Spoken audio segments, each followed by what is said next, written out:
দেশবাসী, সাংবাদিক ভাইয়েরা, বাবার আসসালামু আলাইকুম। আজকে আমরা এখানে এসেছি,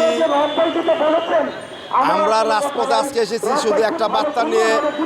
আমাদের সন্তানরা যারা জুলাই 5ই আগস্ট সেই গণহত্যা সামিল হয়েছিল, তার আজকে প্রতিবাদে আমরা এসেছি। সামনে একটা নির্বাচন, এই নির্বাচনটা কেন এসেছে, কিভাবে এসেছে আপনারা জানেন। সেই গণভোটের জন্য আমরা এসেছি। এই গণভোটটা যাতে দিলে আপনার কথা, আমার কথা, দেশের কথা এবং পার্লামেন্টে 10টা মানুষকে যদি আপনারা পাঠাতে পারেন, এই 10টা মানুষই আপনাদের দেশের কথা বলবে, একক কোনো সিদ্ধান্ত নিতে পারবে না।